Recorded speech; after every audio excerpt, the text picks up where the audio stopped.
So we're back to more Browns franchise mode. In last episode, or I guess last episode, we played week 1 of the NFL season. You're probably wondering why I'm at week 5 already. Well, the simulating, it kind of corrupted itself, so I just got to go and do a recap of what happened between weeks 2 and 4, or I guess, yeah, week 2 and 4 of the NFL season. So, right now, Keeper Bob's 89 overall, so he's progressed a bit, 89 overall. I'm glad to see him at a great overall like that. Superstar potential. Nobody else really progressed, though, ever since week 1, I guess. Everyone's but stayed the same, I'm pretty sure. On defense, did anyone change? You got 85 overall at Lacey Green Ellis, as usual. Austin Dyer. Yeah, I think we're good, actually. So we got that through. Wait, gotta put him at starter. Right there. Now we could probably go and check out what happened with simulating and stuff, like weeks 2, 3, and 4. So as you can see, last week we went and lost against the Baltimore Ravens, our division rivals. I don't know how we lost against Baltimore, though. They're like, I think they're last in our division or something. But Baltimore, we'll check out that game. Actually, no, we'll check out week 2 first. So we started off 1-0, obviously. We played the Cardinals, won 48-17, a huge game, huge W against them. We went against the Jets 24-21 there. Then we're 2-0 on the season. So in this game against the Jets, we were in Cleveland. Keeper Bob 231. He's a 71.1 passing rating, pretty weird there, and 1 interception. Pro Self 242, an interception. The rushing game, 99 yards out of Duke Johnson, 2 touchdowns, pretty good there, 3.8 per carry. Mark at 46 and a fumble. Cover side at 34 or 33. Receiving wise, though, we do have receivers that played decent, I guess. Gilmore 74 yards, another great game into him.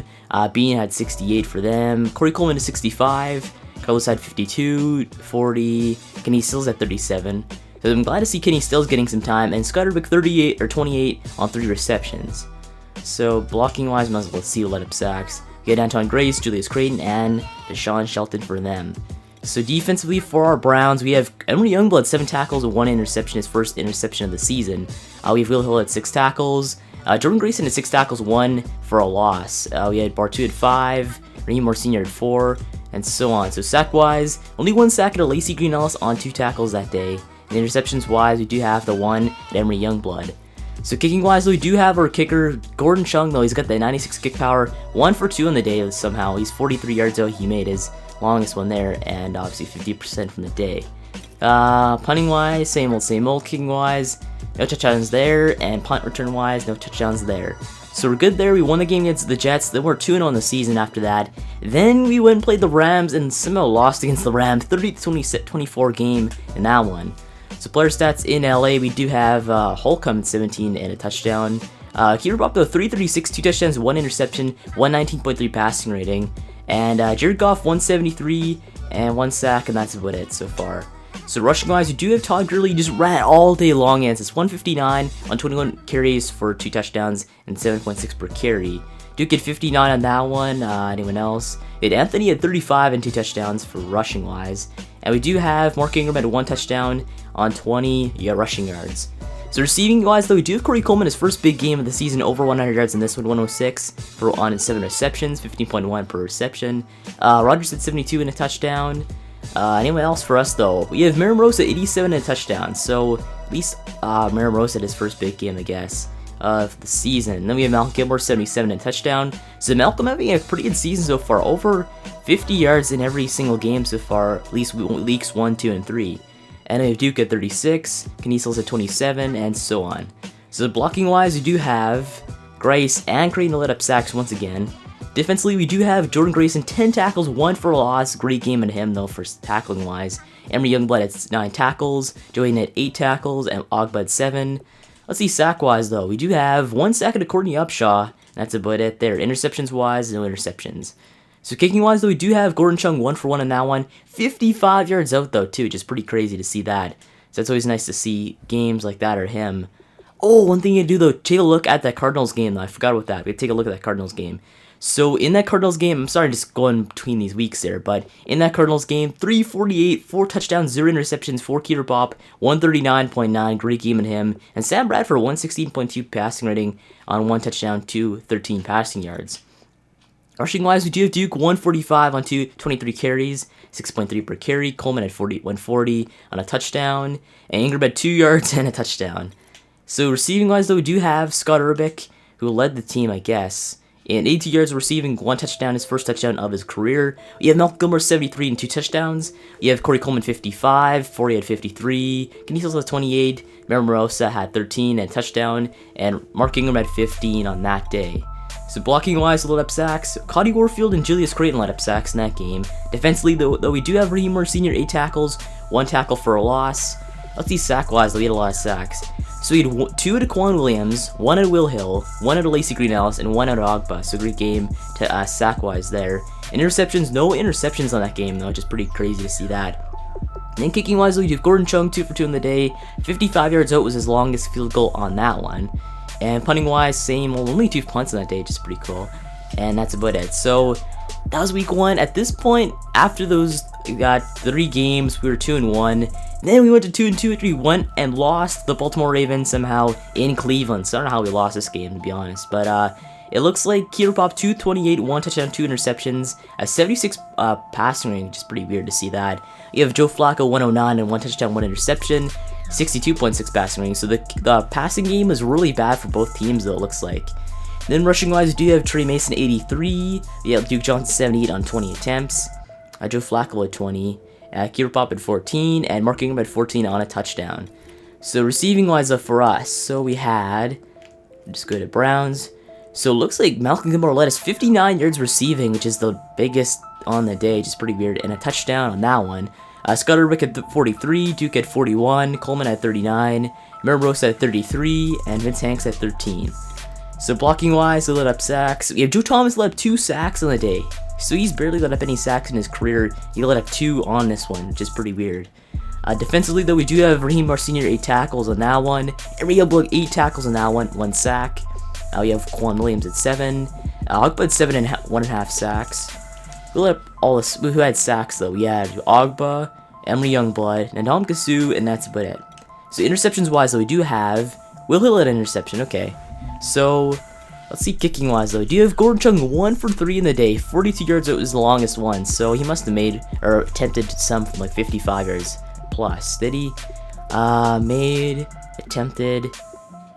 So yeah, he missed 2 from beyond the 50. Okay, so maybe there's one involved. That's what I'm guessing because he's a good kicker. I don't know how he missed that, but yeah, I don't know how he lost the game 24-17. Close games though, I guess. Besides this Rams one, just pretty weird 14-point loss in that one. So now we're 2-2 on the season. We're facing off against our dear rivals, the 49ers, this week, which do have Cole Colvin versus Kiefer Pop, the biggest matchup so far in this franchise mode. So at this point right now, I guess we're tied for second in our division with 3 other teams, 2-2 on the season. The Bengals are 3-1, and I guess we're gonna take a look at what we did transaction-wise. So early after week 1, I went on the because one big story of the draft though was this man named Luke Epstein. Epstein, he is probably the biggest person to come out of the draft. At least that's what the scouts are saying. They're saying that he could go first overall. The man fell to second round, which is pretty, I guess it's decent for the team that got him, which was the Arizona Cardinals. So the Cardinals, I was hoping to go and play against Luke Epstein in that Cardinals game in week 1, but the thing is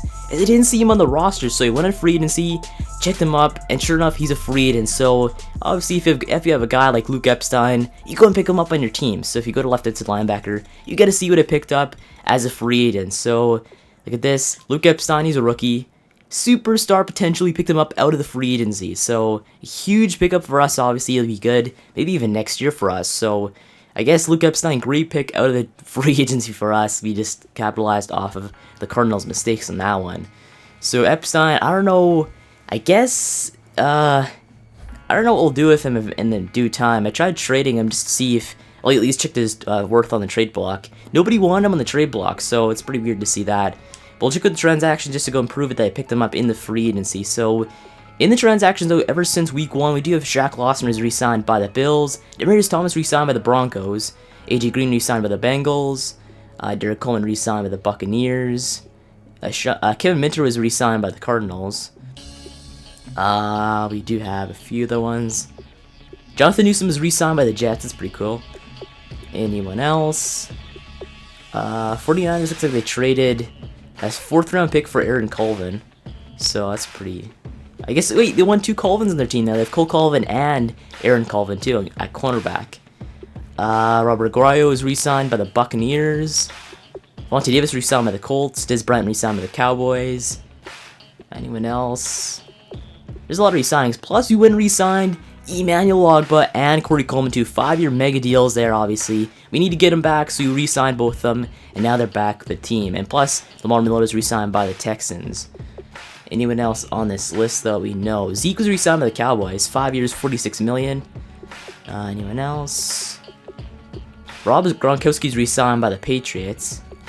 And Richard Sherman is re-signed by the Seahawks. Russell Wilson is re-signed by the Seahawks. 4 years, $101 million for Russell Wilson. That's crazy. Huge deal for him, though. Maurice Pouncey is re-signed by the Steelers, 5-year deal. Big Ben is re-signed by the Steelers, too. 1 year, $23.6 million deal. Cal Rudolph re-signed by the Vikings. And anyone else? When can we get to week 1, though? There's a lot of transactions here. Oh, and here's week 1. Okay, so as you can see, week 1, we went and I edited Mark Ingram just to go and change his equipment and stuff. But the Browns, Luke Epstein, re-signed a 1 year, $1.7 million contract. He's great, obviously. We had to go and get rid of somebody because of the roster, so we got rid of Matty there. And then we went and signed a man, just a left tackle, to our practice squad, too, because we need one. So that was the transactions we did there in week 1 and stuff. So I guess take a look at the big matchup though between the 49ers and the Browns this season. So if we check the 49ers season so far, I think they're I think there might be 1-3. I think that's what it is. We'll go, I guess we go to Team Kid's schedule for that one. Then check out the 49ers. So the Niners right there. So far they're 2-2, so the same record as us. Week 1 they shut out the Giants 35-0. I want to see this game just to check out Cole Colvin, how well he's playing. So Cole Colvin, 201 touchdown, decent game to him, I guess. Eli Manning, 3 interceptions. He cost their team tremendously in that one. Let's see week 2 though. Week 2 they won 23-20, close game there, 2-0 in the season after that one. Cole Colvin, what did he do? 284, 1 touchdown, 1 interception, 1 for 1 on that one, 88.1 passing rate on that game. And week 3 they took their first L this season, 26-20 against the Saints. The Saints, what did they do to them? So Cole Colvin, 251, 1 touchdown, 2 interceptions, 69.6 passing rating. Okay. Looks like Wayne Bonner though for the Saints playing well in his second year. And after this one though against the Rams, we lost to the Rams. They lost to the Rams. Looks like Jared Goff went off 337, 2 touchdowns, 3 interceptions, and we do have Cole Colvin 242, 2 touchdowns, 2 interceptions. That one's 79.8 or 79 passing rate on that game. So Cole Colvin having a decent season overall, I guess. It looks like Pop is having a better season, but pretty evenly matched though for this huge Thursday night matchup. Obviously, color rush jerseys are involved because Thursday night there. So I think we took a look at everything we really need to go and get caught up on. Yeah, I think we're actually good. Plus, we just did some normal scouting and stuff. The scouting, I guess you could probably take a look at who's going first overall and stuff for our scouting. So right now, it looks like a quarterback, Chip Carney quarterback. Looks like he might be going first overall. He's got a decent, good throw power, good throw accuracy. I can see him becoming more of a Cooper Pop type of player right there. And then we do have Sean Dexter. We do have James McCullers. We have Jeffers, Holman. And then we even in the quarterback, Zachary McDermott. Which is pretty odd to see another quarterback here, I guess. Because in the past, we haven't really seen that many quarterbacks go top 10 or even top 7, I guess. Then we have another one, Richard Snelling, who seems decent, though. He actually looks better than the rest of them.